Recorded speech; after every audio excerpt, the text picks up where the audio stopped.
सदाशिवसमारम्भां शङ्कराचार्यमध्यमाम् अस्मत्श्रीगुरुपर्यन्तां वन्दे गुरुपरम्पराम्।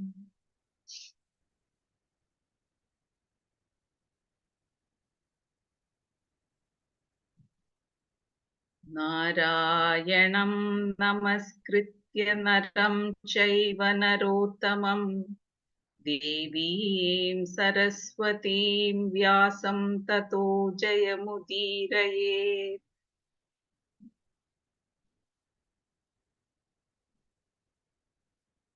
वसुदेवसुदं देवं कंसचाणूरमर्दनं देवकी परमानन्दं कृष्णं वन्दे जगद्गुरुं।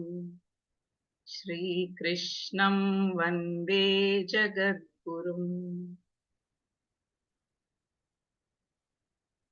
ॐ सहनाववतु सहनौ भुनक्तु सह वीर्यं करवावहैः तेजस्विनावतीतमस्तु मा विद्विषावहैः।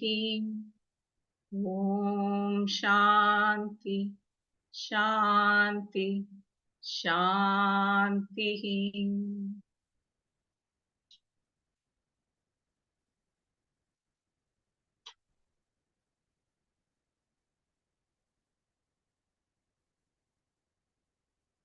You're able to see my screen, right?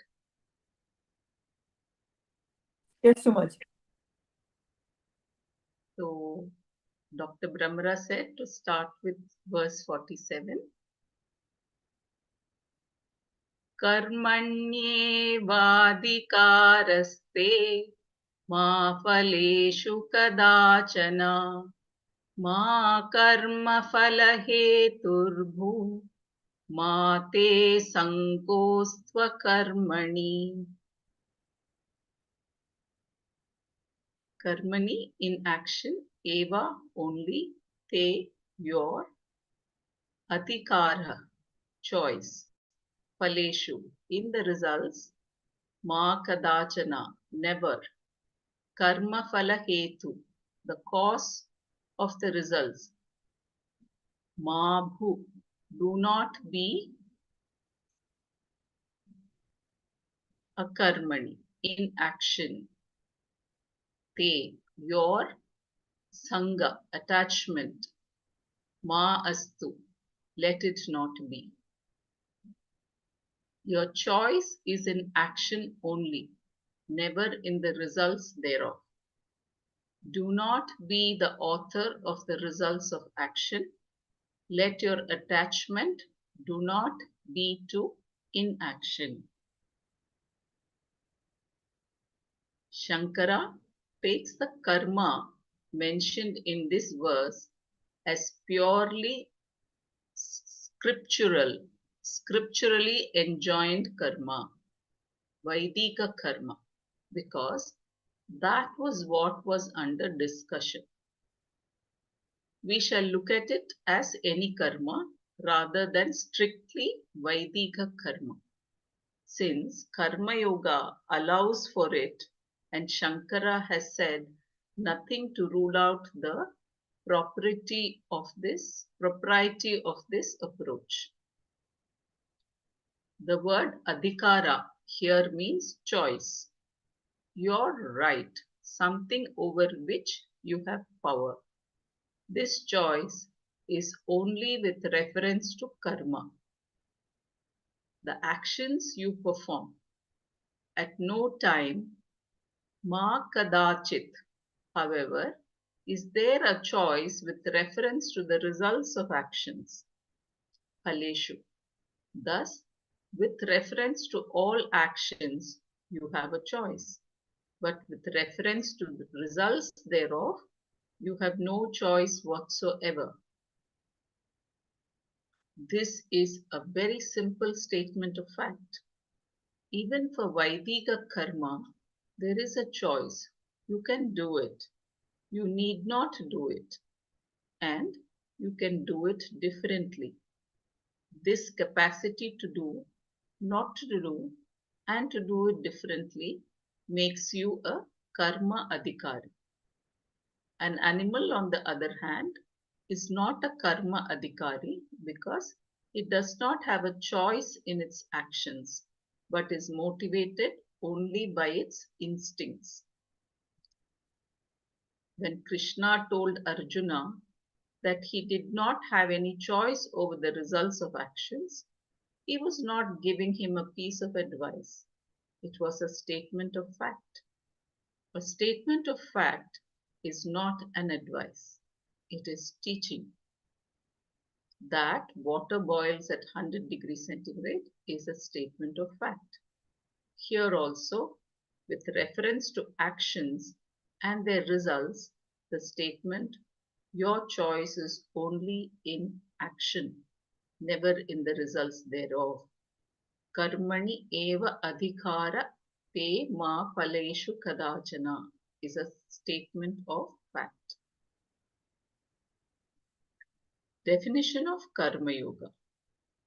Yoga is defined in three different ways in the Gita.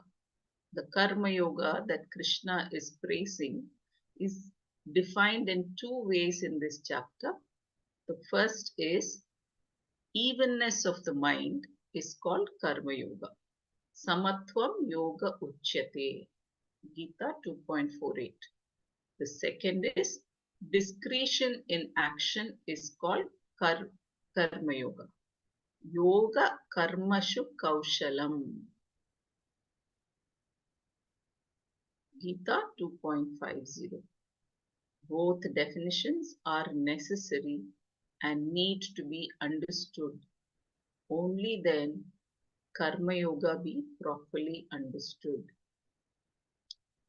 Samatva and Kaushala are defining words for Karma Yoga. Samatva is based on the sentence in the present verse. Karmani eva adhikara te ma phaleshu kadachana.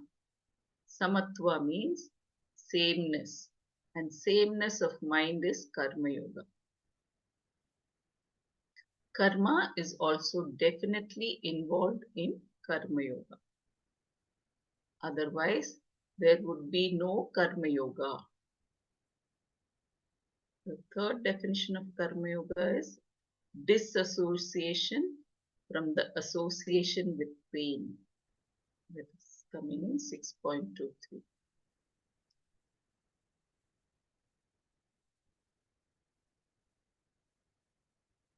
There can be karma without yoga, but without karma, there can be no karma yoga. If karma yoga implies karma, then there must be sameness, samatva, with reference to karma. Let us see where the sameness is possible. Sameness is not possible in the karma itself because you cannot do the same karma during the entire day, day after day, throughout your entire lifetime. Cooking is one karma, eating is another karma, stirring the food in the pot is yet another karma. Removing the pot from the fire is a different karma altogether. Karmas are therefore endless. Sitting, standing, switching the stove on, switching it off, and so on. Obviously, then the karmas cannot be the same because they are different. Perhaps we can say that the results of karma, the karma phalas, are the same. Again, it is not possible. When you heat water, for example, there is one result, and when you switch off the stove, there is another, entirely different result. The water that was hot slowly becomes cold and it loses its heat. Thus, different karmas are done for different results. The results vary. If you do not get a different result when you switch the stove on and off, You have a different kind of problem in that the stove is not functioning properly. Normally, the results will be different. Thus, neither karmas nor their results can be the same. In fact, different karmas are done for different results. Every karma is desire based. Every action presupposes desire. Therefore, desire alone cannot be the same. I do different karmas because I want different results. Desires are meant for results alone, and the results are different. Thus, samatva is not in the karma, its results, or the desire upon which karma is based. In fact, samatva can only be with reference to your attitude concerning the results of action. While you have a choice over your action, you are helpless with reference to the results. You are not Ishvara. You are just an individual with limited knowledge, limited power, and ever so many desires. You have countless likes and dislikes, raga dvesha, to be fulfilled. Therefore, you undertake various activities.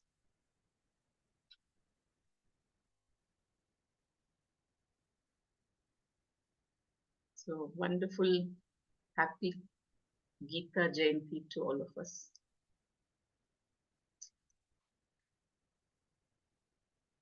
Karma is totally desire based. Whatever be the nature of the karmas you do, they are all meant for fulfilling your raga dveshas, commonly called desires. Raga is with reference to what you want to have, what you want to retain, and dvesha is with reference to what you want to avoid, what you want to get rid of. That you want is kama, desire.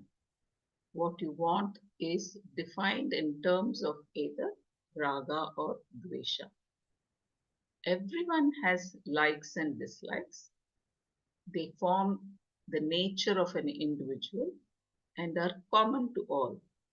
They may reveal how cultured, how sophisticated a person is, but the fact that everyone has likes and dislikes is common. There is no exception.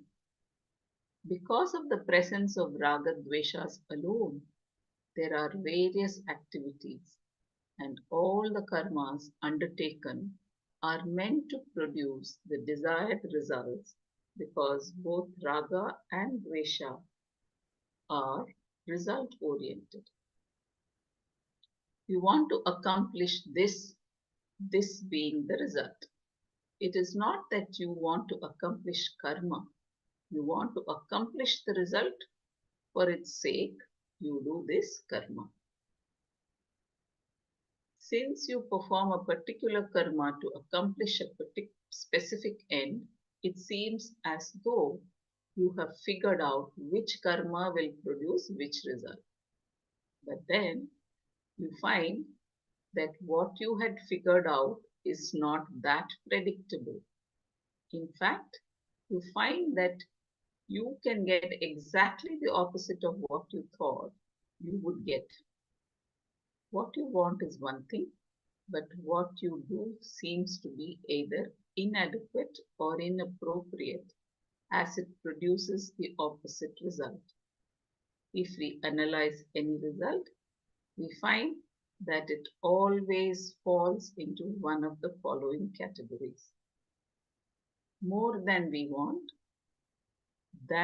less than we want, the opposite of what we want, or exactly what we want.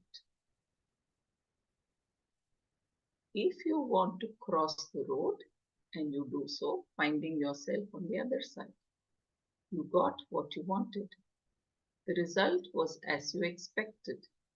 If you wanted to cross the road to catch a bus, and while doing so, someone offered you a ride right to where you were going, you got more than you expected from crossing the road.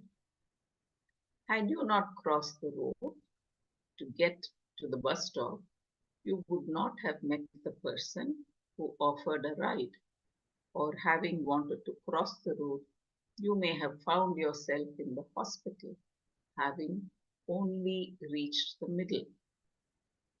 The result can be entirely different from what you wanted. You may have wanted a job, but instead, the person who interviewed for the job you did not get sold you what turned out to be a winning lottery ticket.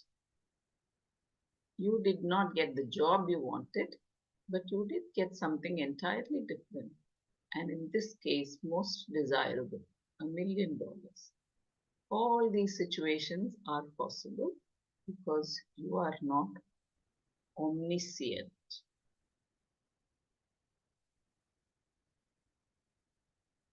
All these situations are possible because you are not omniscient. Also, there is a certain helplessness involved. Therefore, keeping all your fingers crossed may not be enough. You may be better off by crossing your toes also.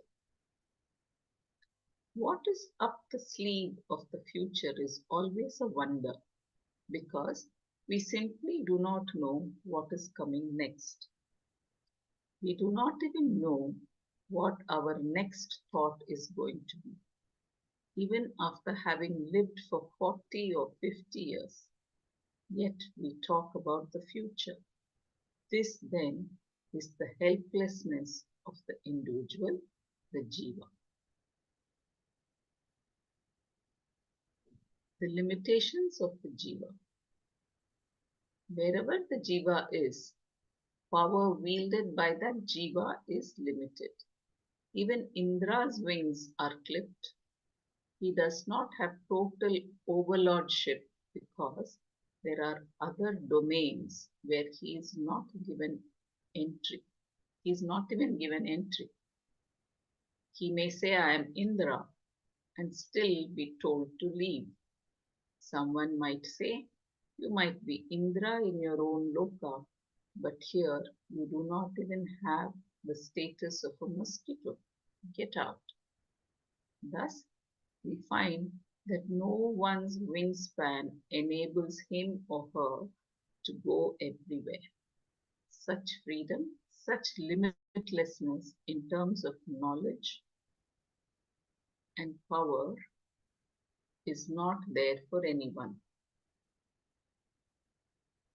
Our knowledge and power both are limited for want of knowledge. We cannot avoid what we want to avoid. Knowledge is not limitless. If it were, there would be no problem. Exactly what I want to happen would happen. I would know that this action would produce that result. Limitless knowledge means limitless power also. If you have limitless power, you do not need to do anything other than think a thought. The thought will have shape.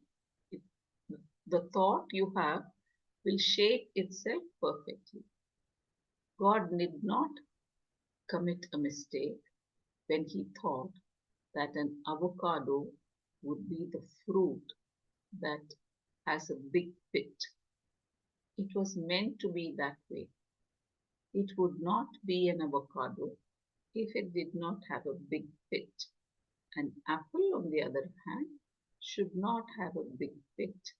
Only then it is an apple. This is how the creation is.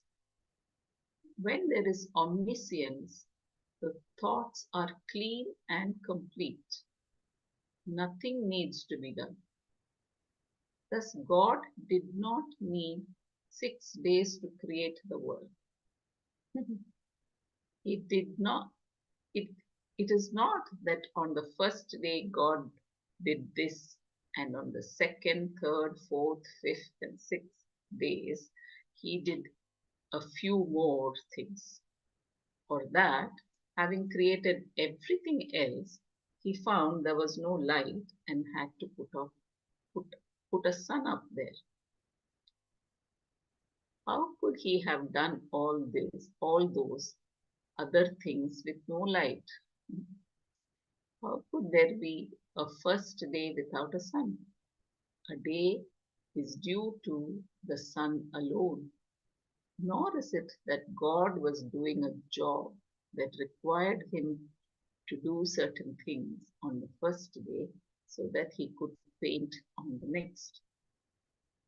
On the third day, he did not look at what he had done before and decide that it is unsatisfactory and rearrange the whole thing. God is not an architect. If Lord is omniscient and omnipotent, all that is required is a sankalpa, a thought. Even we, as mere mortals, do better in our dreams. We think of a world and it is there in front of us. We think of a mountain, the mountain is out. We think of a lion on the mountain, the lion is there. If we think of an African jungle, it is all there. We need not do anything, nor do we have to go anywhere. It is all there. We created it.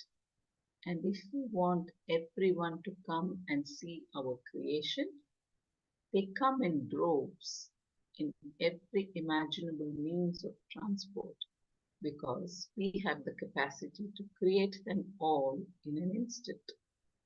A capacity similar to this is the Lord, of course, is what is meant by omnipotence. That is why he is called, that is why he is called a Satya Sankalpa.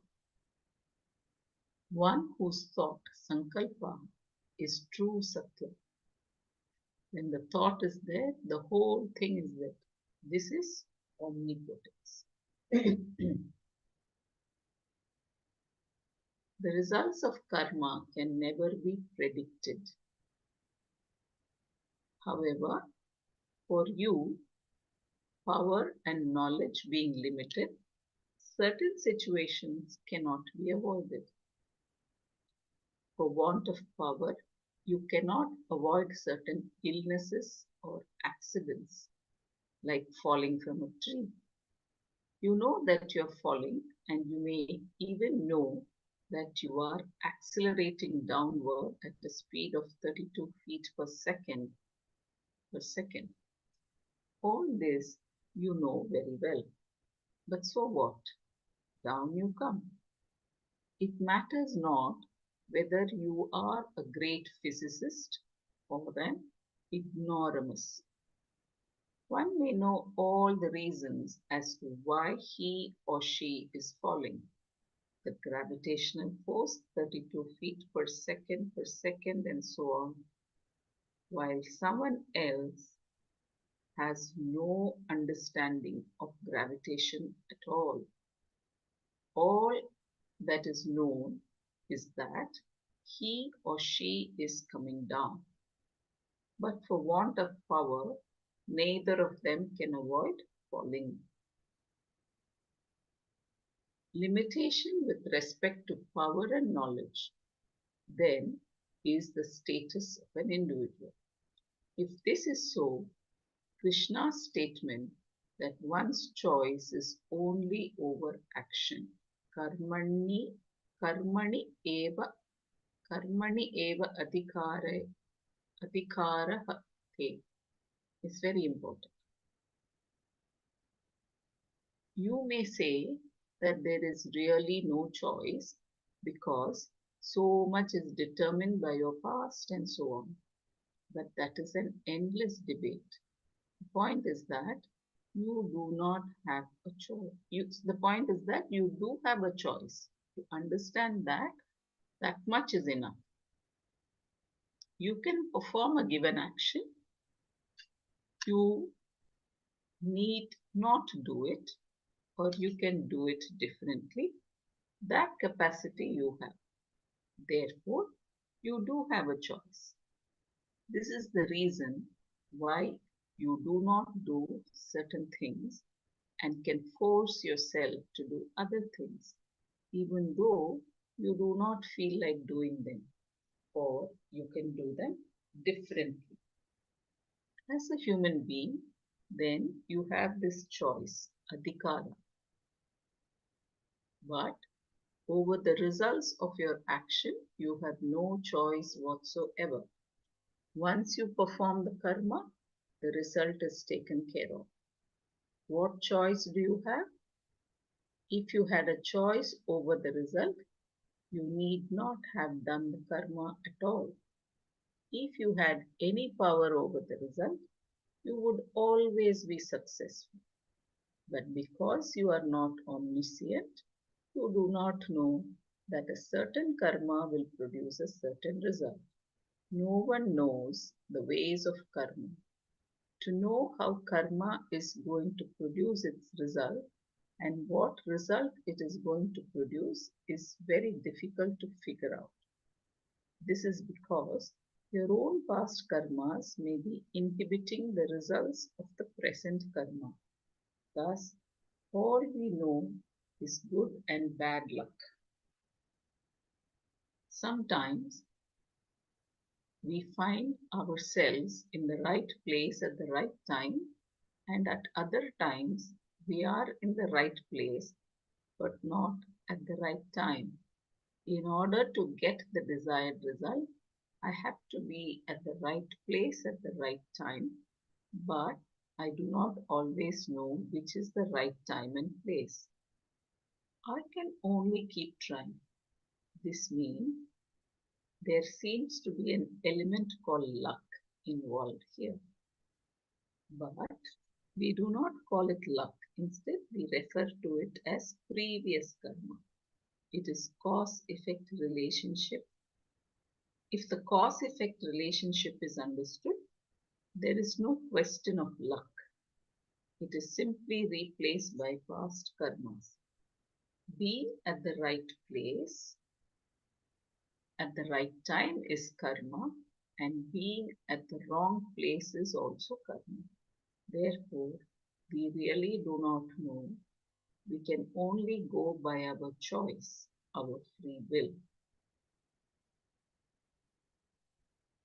The use of one's free will.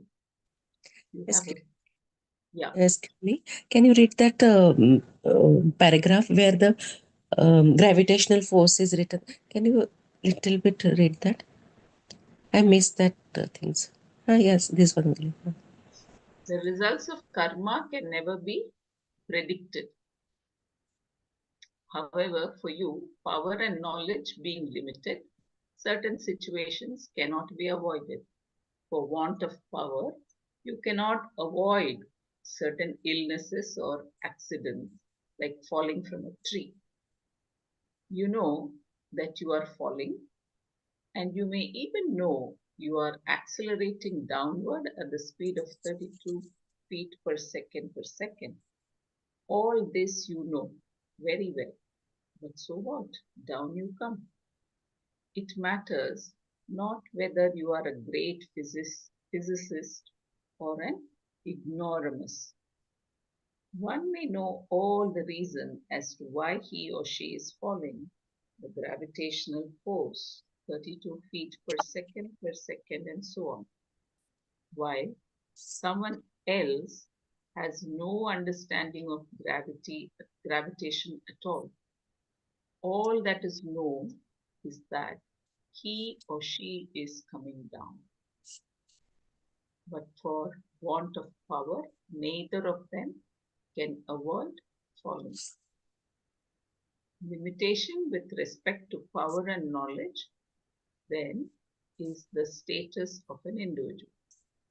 If this is so, Krishna's statement that one's choice is only over action Karmani eva adhikara te is very important. You may say that there is really no choice because so much is determined by your past and so on. But that is an endless debate. The point So is that that, is the example, no? That falling down means the scientifically gravitational force is known, or the people don't know, but so they know that it will fall. Like that, the karmas give different results, and nobody knows what will be the results.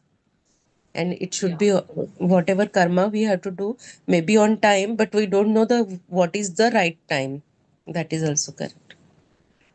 Okay. yeah. We do not have the power to stop it. See, you are falling down. You don't have power to stop it. It takes its own course. You know? So if we had power, then that is a different thing. So the end result we cannot predict. Thank you. So that is why we may say that there is really no choice because so much is determined by your past and so on, but that is an endless debate. The point is that you do have a choice. To understand that much is enough. You can perform a given action, you need not do it, or you can do it differently. That capacity you have. Therefore, you do have a choice. This is the reason why you do not do certain things and you can force yourself to do other things even though you do not feel like doing them, or you can do them differently.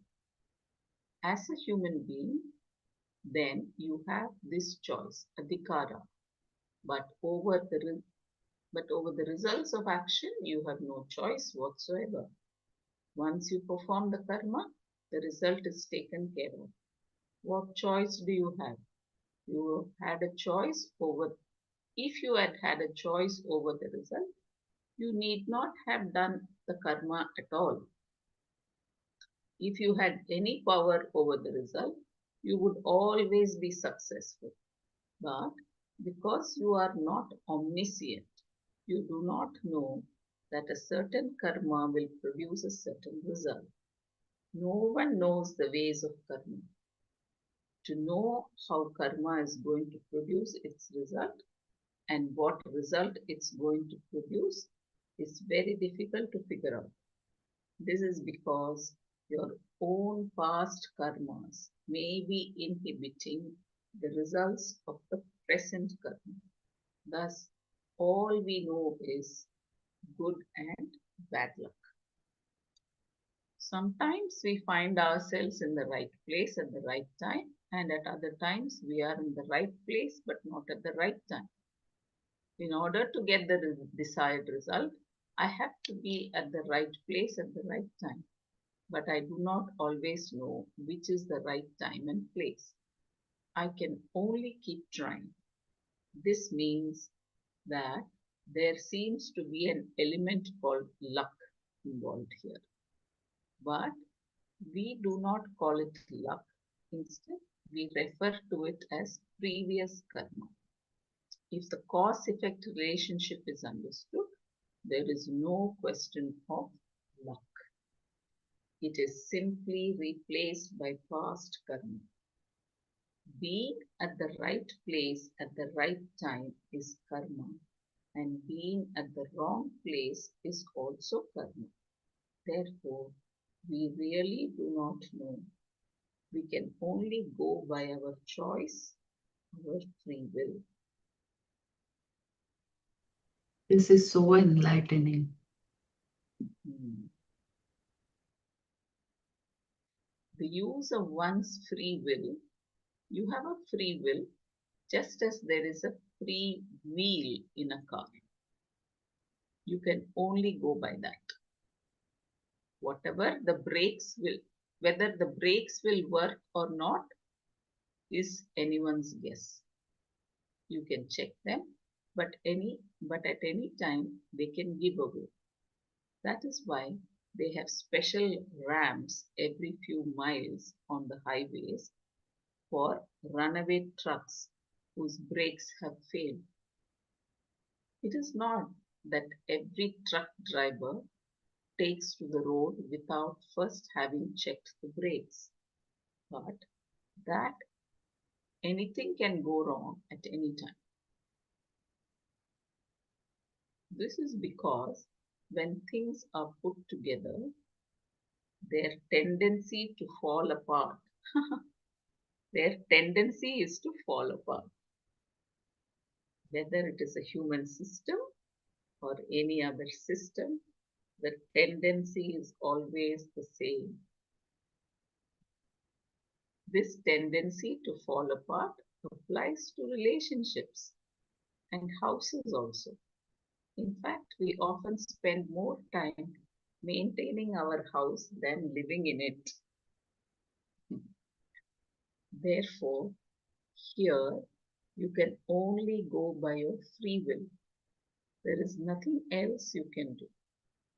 When the result will, what the result will be depends on so many unknown factors that it is always a question whether what you want from a particular karma will happen as you expected is anyone's guess. Since you do not have a complete choice over the results of action, you had better recognize this limitation. Limitation here is not helplessness. Helplessness is felt only when you do not accept the limitation, and therefore it has a negative connotation. Whereas acknowledging limitation is being objective, therefore dismissing the concept of helplessness from our minds, we recognize our limitation as individuals. Because there is a limitation in knowledge and power, I cannot figure out exactly what I want, nor do I know exactly what any given action will produce. When I understand this limitation, I can respond to the results of actions in terms of samatva, evenness of mind. Any result can be responded to in either of the two ways, dispassionately with samatva or like yo-yo, elated I got what I wanted, or suicidal because I did not. And if someone saves me from suicide, I will respond again like yo-yo, feeling that I could not even commit suicide successfully, therefore developing yet another complex. This yo-yo response is because I think that I am the author of every result of action, when in fact I am only the author of action. Depression is created by some onerous responsibility you have assumed, one that is absolutely illegitimate.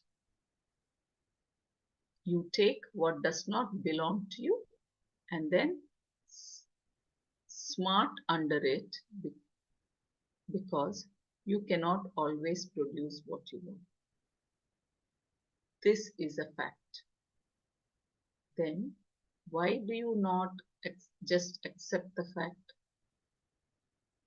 All that is required is to accept it objectively, to accept that this is how creation is.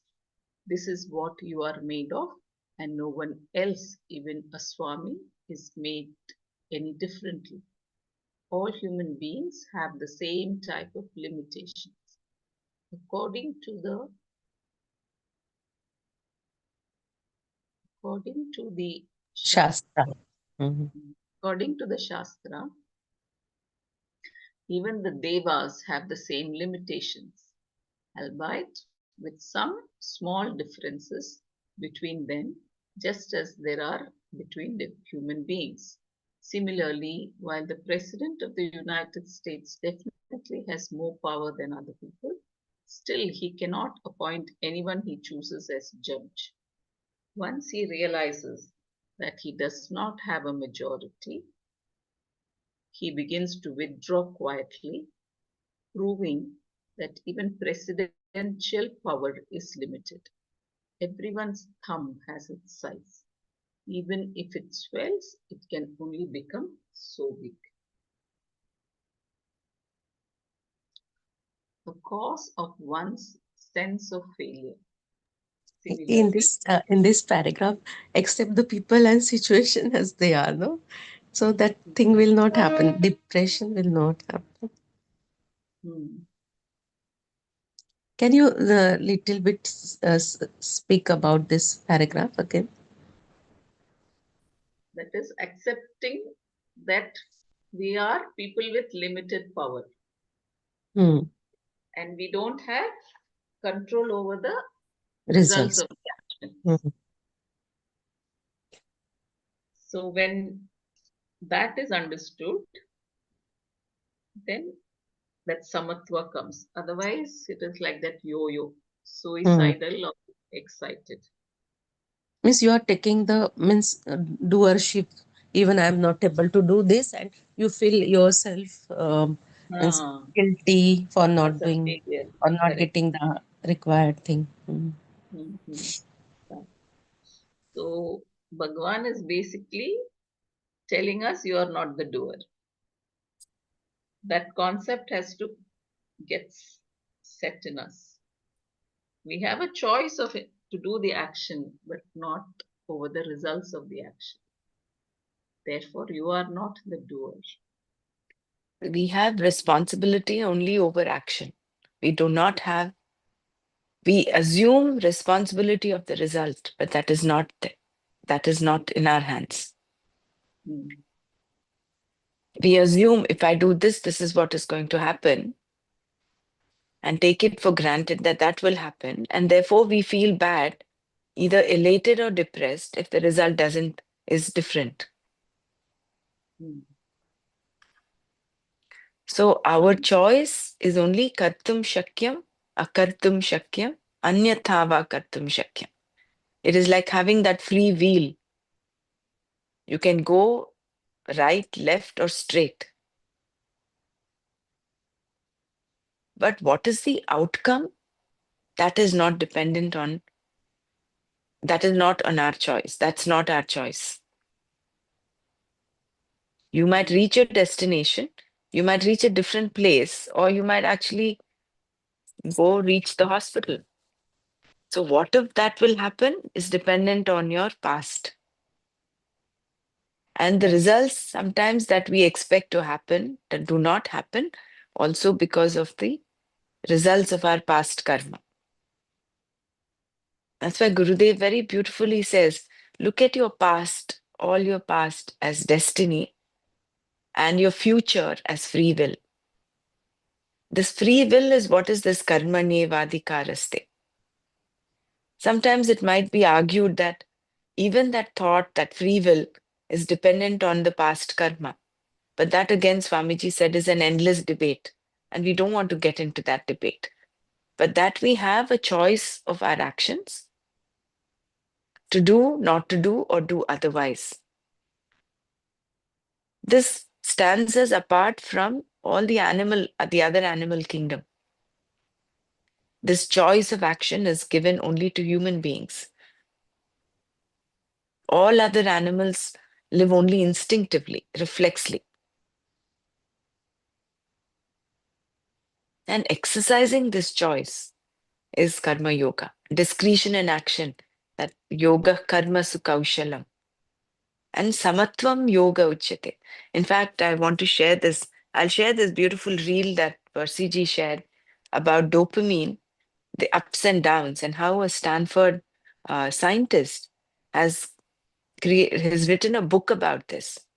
She's actually based the whole book on sukha dukkhe same kritva labha labhau jaya jayau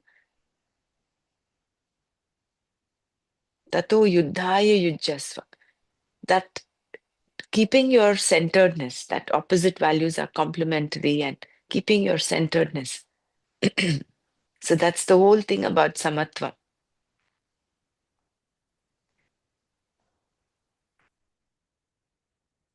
So bottom line again, that samatvam yoga uchyate is our attitude towards the outcome of our results, of our actions. It's not again based on helplessness. It's not because you're helpless about the result of your action, but because as a jiva, we have limitations of knowledge, of power.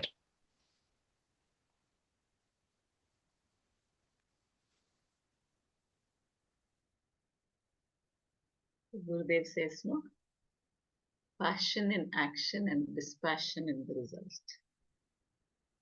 result of the action.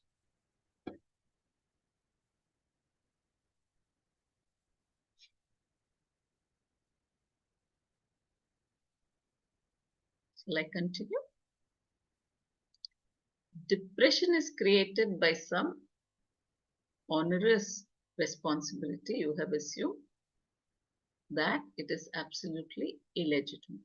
One that is absolutely illegitimate. You take what does not belong to you and then smart under it because you cannot always produce what you want. This is a fact. Then why do you not just accept the fact that is required to accept it objectively, to accept that this is how the creation is? This is what you are made up of, and no one else, even a Swami, is made any differently. All human beings have the same types of limitations. According to the Shastra, even the Devas have the same limitations, albeit with some small differences between them, just as there are between human beings. Similarly, while the President of the United States definitely has more power than other people, still he cannot appoint anyone he chooses as a judge. Once he realizes that he does not have a majority, he begins to withdraw quietly, proving that even presidential power is limited. Everyone's thumb has its size.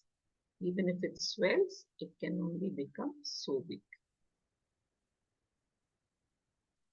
The cause of one's sense of failure. Similarly, everyone has power only to a limited extent. You can improve your power, but only to a limited degree. Knowledge also is limited and can be improved upon only in a limited way. Anything else, such as your skills, health, longevity, your environment, are all limited and can be improved upon, but the improvement is always limited. Thus, there can only be an improved limitation. If this fact is understood clearly, then you do not take up the responsibility of authoring the results of action as you like.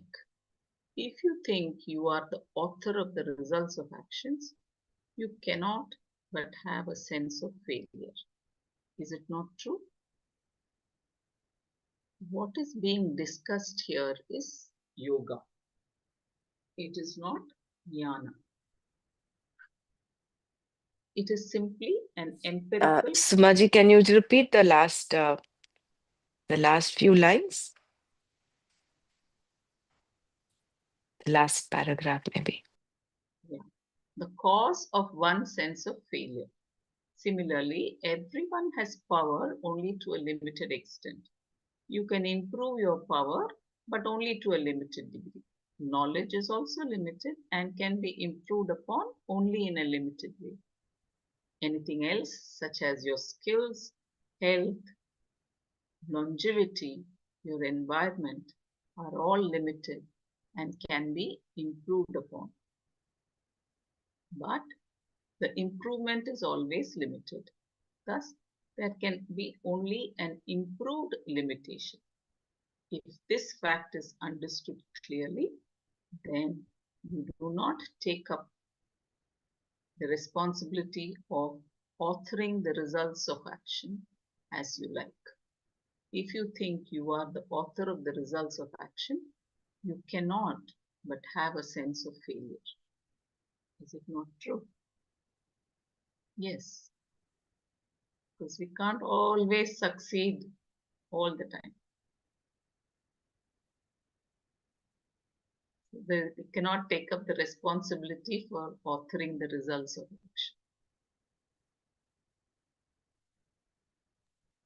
But are we not responsible for even the actions because or the past karmas, Yes. isn't it? But here, Yeah. then you do not take up the responsibility of authoring the result of action. It's been said here. Yeah, it says result of action. We Yeah, don't take the even that is authored by us because of our past karmas, right? Because the result is not same. past karma is only one factor. There are many other factors for the results of an action. Somewhere Gurudev has spoken about it. He has said that uh, many factors have to come together for something to happen. And one of the factor is uh, grace, Ishvara's grace. He said time is a factor, your karma is a factor, past karma is a factor, then of course your knowledge, skill, all that. And The time. a time and the people involved also. For Yeah. that Kala people, patra. people Environment. Yeah. yeah. What was talked about the luck? Yeah, I was going to say that because in earlier paragraph, even it has been the luck or the bad luck, again it was related to our past karmas only. That's why I was thinking, Yeah, how no can we doubt. not? Yeah, See, we make the blueprint of our life ourselves. So what we're doing now, we are laying the blueprint for the future. So that way, we are sole and total responsible for whatever is happening to us. We cannot blame anybody for that. And that is what the whole point about responsibility is. You're responsible for your feelings, your actions, inactions. As Swami Chinmayananda mentioned, I think in the beginning of Atma Bodh or Tattva Bodh, he says, you lay the blueprint of your life yourself.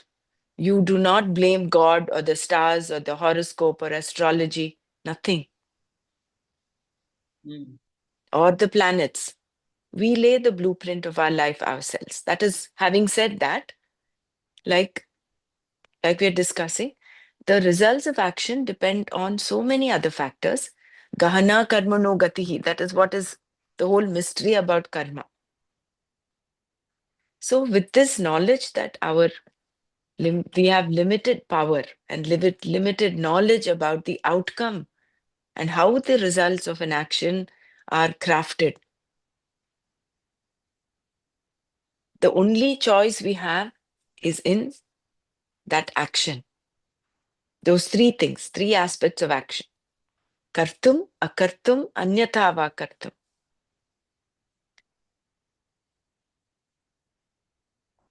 Somewhere we assume responsibility for the results also. That is our problem. And that is why we become that yo-yo. Oh, I want, this is the concept we have. This is the result I should get. And you don't get that. You go deflated. You get more than what you expect and you get very elated.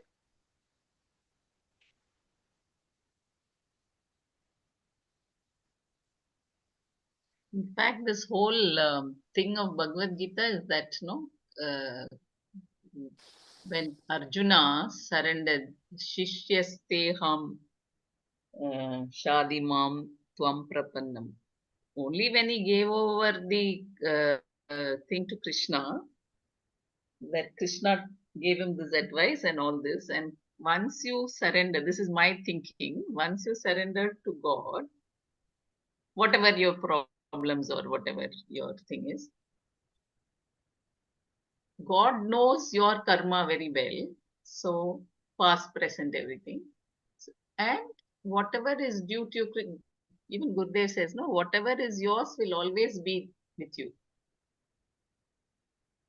So, when you surrender to God, that is when any change can happen in from your blueprint. Because otherwise, you have already scripted everything. It is when you seek the divine intervention, only then God can act and change, bring Yeah, but some. does it happen? Yes, yes, of course Because it Of course it happens. Because we don't know our future. We don't know our past also. But the divine knows that, knows knows us better than we know ourselves. He knows our past, our future, everything. So when you hand over with your prayer, of course, doing your 100%, and then when you hand over, I can't do any more, I've done what I can, then whatever is there that is due to us will happen in a better way than what we could have done ourselves. This is my understanding. What I feel, the present moment is very deep and vast, and everything is included in that. And the every moment is going, means it's becoming a past, and every next moment is a very new. Everything is like destined. Only the action we are taking up with our intelligence and all, and we are not even result के लिए हम वो नहीं देखना है कैसे है क्या है, but the action is in our hand. Yeah, and the divine intervention will change the result. That is very obvious in this whole Bhagavad Gita Mahabharat war. When Arjuna handed over, surrendered to Krishna, Krishna Surrender. took charge for this righteous war. And wherever Arjuna had shortcomings, Krishna made up for it, isn't it? Faith again the factor for the success, also faith and actions and all that. And the bhakti, that you have real bhakti too, that helps. But that's, but then it comes to the choice, the karma is your choice. Oh, God. And then the results of action, we don't have any choice. See, the thing is here, we're talking of karma yoga, and not jnana. Yeah. Sankhya is telling you what? You are nothing but Ishvara. You are Atma. There is only one. Whereas when we come to karma yoga, there is this is all in samsara, how to lead life in samsara so that you can elevate yourself to reach that state where your mind is so prepared for knowledge to dawn that you are the one. There's only one. There's no Ishvara, no you. You are Ishvara. But till such time, we have to practice karma yoga. And for karma yoga, understanding and accepting that there is this Ishvara is important, that he is the one giving us all the karma phalas. So there is the Dvaita required when you are practicing karma yoga. But jnana is what? Jnana is Advaita. Jnana says there is only one, there is no two. But in order to reach that state, this is one of the lifestyles that we have to take up. This is the means.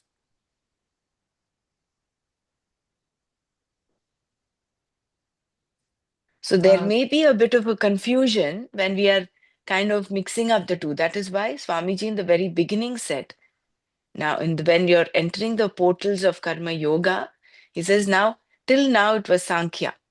And Krishna also made that beautiful distinction. He says, till now I've told you about Sankhya. Now I'm going to talk to you about Buddhi Yoga. Buddhi Yoga or Karma Yoga.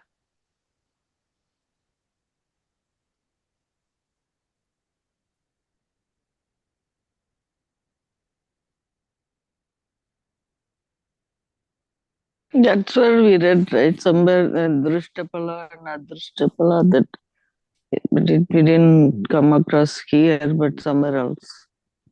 But then so far we read like three types of yoga, karma yoga, and then the four kinds of results of action. Whatever we have read so far, I was thinking that we are totally responsible for the result of our actions. This is what the sense I got from earlier paragraphs, because even to have that environment, to be in the right place or not, it's again our past karmas, isn't it? What bad luck or good luck, whatever we say. So, in that sense, we are responsible for our result of Yeah, action also, right?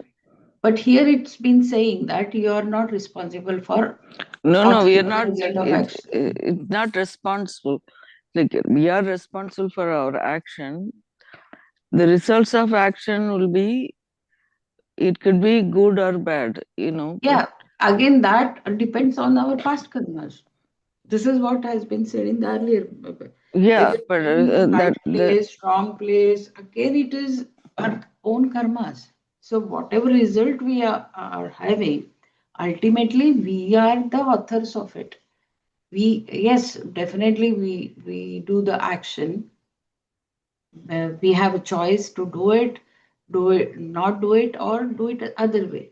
But the result, again, it is because of our past karmas only, no? It's a yeah, but the result of John, thank you. karma yoga is basically we do it and with surrendering to this Ishvara, or you are doing it for the Ishvara, like with that unity.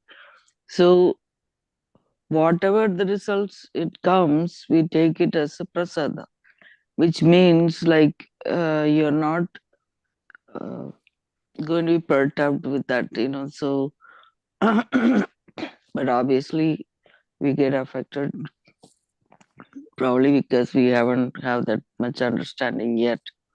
But then again, this is how it goes, right? That's what the karma yoga is. So when you do it, we don't expect the result of action in favor or not favor, like that. Whatever it comes, we have to take it as a result. But then will you do it like that without expecting the right result? Hopefully, if you do it correctly, and we'll get the right results. But then sometimes even with that kind of right doing, right time, it may happen based on the past karma, as he said. So every karma that we are doing, that will be the reaction would be equivalent, uh, as, for that action reaction. So anyway, so you were going to say that we are we are the author, meaning, I mean, I think Ishvara is involved Yeah. in this To whole thing, say that, but to say that, he's a And who is witness, again? Who is Ishvara? It's me only, right? you I and mean, we are also part of. I mean, of course, with Advaita, the Ishvara and you are the one. But until we yeah, but realize, we come to that correct, realization, enlightened, we are still in Dvaita form. Um, correct. in that way, you have to include Ishvara in that thing. If with I meaning who, again Ishvara, but again Ishvara is not a doer. I am not a doer. So if we think we are doing the action, I have to say I didn't do any of this. Correct. Yeah, that's why Mm. Brahmaraji she made it clear that when we are talking about karma yoga, uh, Mm. we are mixing up these two things. So understanding totally with the karma theory, uh, as you sow, you will reap, right? On You that know, basis, I'm saying, uh, and it is saying that you are not responsible, you are not mm, for the results. That's where I have a confusion over here. you're Uh, not, I don't remember. It doesn't say you're not responsible for the results. Uh, uh, I mean, over here, according to this, I mean, I don't know. Did you we have read that? no control over the results. You But don't if have it a is, right over the results. hmm, But you if you do Only not think that take when you up it's are the a the jnana author of the responsibility. result of action, you cannot have the sense of failure. Isn't yeah. But if I know that the result is because of my actions only, then I will not have the sense of failure. I will know. In fact, it is enlightening for me when I know that yes, it is because of my past karmas only. The result has been like this. So I will not No, be either depressed or No, then you elated will or be a anything. fatalist. That will make you a you, fatalist. And Gurudev has said, no, karma is not like, it's not a fatalistic approach. yeah, No, no, not you, at Because, all. I mean, I would take it in the right stride, in fact. I mean, I would not feel uh, anybody responsible, or will not even question why it has happened. Because I know it is because of the past karmas. So, in fact, it is relieving. I mean, I would take it like that. I mean, I would not blame yeah, anything or anybody else or any situation like that. This is what I felt. the basis of when we know that from our jnana yoga, the basis of everything is the divine. Karma yoga is also happening in that uh, substratum only, no, is based on that only, on that divine. So we cannot disassociate separate it. divine Yeah. from any karma. Karma is divine is part of every karma and its result. But, yeah, for example, say we are studying for an exam, okay? If you really do your job properly, I mean, you studied, and then we also have that grace. We are always with that grace from the God. Also, we think you do this, certainly you pass or get good grades and whatnot. Usually, it will happen. Uh, if they do 50-50, then the result also going to be 50-50. They don't do any of the effort, then the result is going to be that way. But we know somewhat predicting something, but then that predictability, what we don't worry about, that's what here we are reading, that you don't get perturbed because you're not getting the result you want. Even that example we read, right? Like that crossing the road, you may get it more than what you want, or less than what you want, or exactly what you want, or you may not get what you want. So it can happen either way. But then again, you know, that what do you call it, percentage of happening how we want it all the time, it even in our practical life, we know that, right? I mean, it doesn't always what we want will happen. So you kind of accept it or do it differently next time. Uh, I would say that all the karmas also that we are doing, Mm. we have linked the results with the karma, and we are talking about it. But even the action that we are performing, We think that they are right, but are they really right? That also needs to be pondered upon. We need to think about that. Sometimes we get so much caught up with the scenery in front of us, like our teenagers, children living their room in a mess. And whilst we are cleaning it up, we don't have that sense of vairagya. That knowledge goes for a toss. We don't have that sense of vairagya at all in us. We get completely attached to the scenery, and there is no detachment from that. And then the desire that the child should keep its room perfect, not in a mess, that itself turns aversion. And we say that we love our child, but then why at that moment there is so much of anger in you? So the ultimate this thing is that you get whatever, no matter what the situation is, how calm and contented you can be in that situation. Your karmas should be that way. And also that acceptance of the fact that it's a universal phenomena about mother-in-laws. It's a universal phenomena about teenagers being sloppy in their rooms or on the kitchen table or etc. How best we can mold them. I just will take some time. I had an example few years back.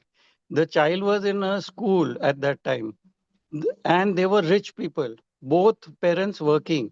The mother was a school teacher disciplining the son. The father came from a background where females are treated like second class citizens somehow, or not to that extent. There is respect, but okay, like taking it in the stride, like a woman is like a second class citizen sort of a thing. Mother was properly grooming the child, but the child found its own ways, and the father came to me. Father was on a very big post in a paint company, a multinational company, and he who used to make presentations, which his boss used to give and take the credit.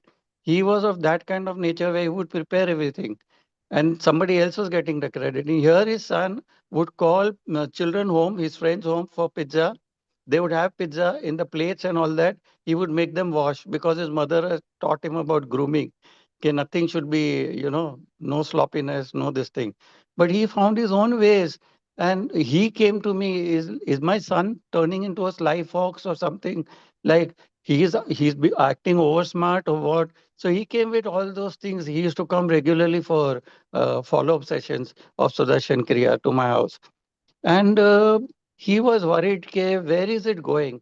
And then as the child grew a little more, then he would go for football practice, but he would sit with his mobile. He would not be doing practices, and he would be talking to some girl somewhere or something other. Now, in that period when you're growing up, all these things happen. How calmly and coolly you can take all this. This is bound to happen when all these hormonal imbalances take place. You cannot expect your child to do everything right at that time. He doesn't have your intellect and your kind of powers at his age. So what I did was I would talk with that child also, and I sent both these children. One was my first floor neighbor, and him both to our Art of Living camps we have in Pune, where they not only give you the Art of Living course for children, but they do a lot of sporting activities like rafting, rappelling, rope climbing, etc. And he found himself wanting in that because you are in the same age group and you can't do what your other children in the camp can do. Then you find yourself wanting, you want to come up to the mark. You thought you were over smart, but you were not. He realized for himself, and then he started exercising. Today, this boy is going in college. He's staying in a hostel somewhere down south. Forget about pizzas. It is like he has to eat all the South Indian food like idlis, dosas, whatever is given in the college hostel, whatever is available, sort of. So see how that child has come up by being put on the right track. Mother might have taught that she's grooming him properly. Father came to me that the child was over doing things which were over smart for his age, but just the right direction. We don't even know whether the karmas, the actions which we are taking, so much of sharing has taken place in our group where we feel that we were doing the right thing, but we were not happy doing it. We were not contented. We had a grudge against somebody in our family who was not acting properly or doing what was their responsibility. But how we can mold them? Many a times I find I have a deaf son at home. My wife scolding him or talking in a loud tone or still going in a still louder tone with him. But he's not wearing his hearing aid. No matter how much you raise your voice, he's not able to hear. And then when I just sit down with him and I talk to him, and we use the mobile now because he cannot hear everything. I send WhatsApp messages and I said, read it, and now you answer me. So it becomes a faster mode of communication. So, and it's so easy, like, when you're in happy and a contented frame of mind, the world is not going to change. The wars are going to take place. Everything, every role is there. How we handle all this destructiveness that is there with prayer and gratitude. And one more thing about even our past karmas, just one small example. There was a friend of mine who was traveling with Guruji. They traveled to Australia, New Zealand. After that, Guruji took off for Canada and America trip, and they came back to India. Whilst they were coming back, they canceled the tickets. They rented a Hertz car and went to some spas because their bodies were aching. They had hardly any sleep with Gurudev. It's such a high this thing kind of when you are volunteering to be in Guruji's team. So whilst they were coming back, they had an accident and none of them were hurt. Vikram Hajra is a singer he's a very old timer, and his CD they were playing that was still playing after the accident. Front to back, the car was crashed. They came out of the rear, this thing, with just some minor injuries. Nothing had happened to them. The impact of the accident also was Guru's grace, and Guruji from the aeroplane called them up and said, "Who told you to drive? I told you." Those were days when Gurudev used to send messages, "Ki unless necessary, don't drive, etc. on so and so day to so and so day." He would send those messages to us. I don't know if all of you are aware of that, but he would send in that 3, 4 times I've received such messages. Don't drive unless necessary, like don't go anywhere by road. Such messages have come. And he said, I told not to drive. And just because you have an international driving license, he scolded them from the and then nothing happened. Like the car was insured, so Hertz rent a car, they had to pay nothing. Police came, they were tired, they explained the whole situation. The country has its own insurance policy for the road blocks, the partition between the two roads, highways. So that also was insured. And since they were coming back to India, they were just let off without any report. The police could understand. All this is Master's grace which had fallen. The accident took place, none of them were injured and none of them had to pay any penalty for causing the road expressway damage, car damage, etc. also. So definitely when you do Ishwar Pranidhan, then Guru's grace is definitely there with you. It lessens the impact of the past karmas also. Sorry, I took a long time, but Jai Gurudev. Thank you, Persiji, for sharing that.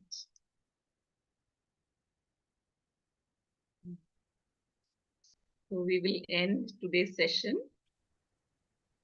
Do you want to do a meditation or no? It'll take another 8 minutes.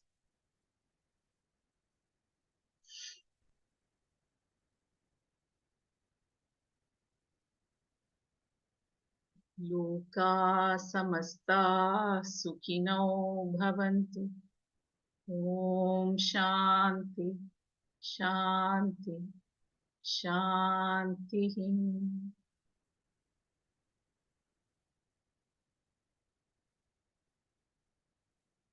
Let me know if I should play the meditation.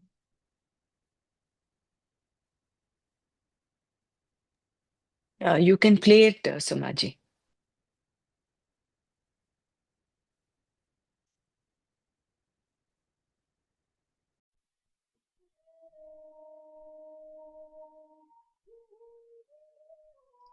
Eyes closed. Relax your body. Keep your eyes closed.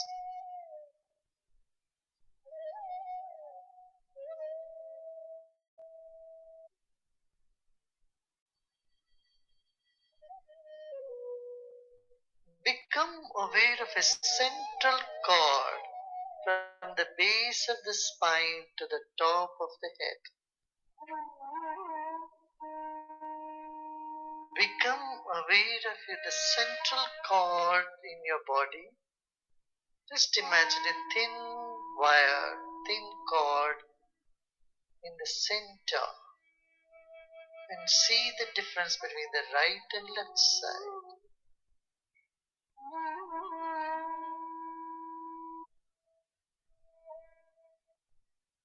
Honor your own body. Your body is the most precious gift you have received from God.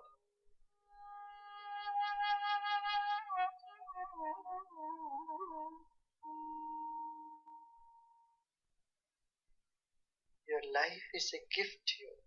Honor your own life.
Jai Guru.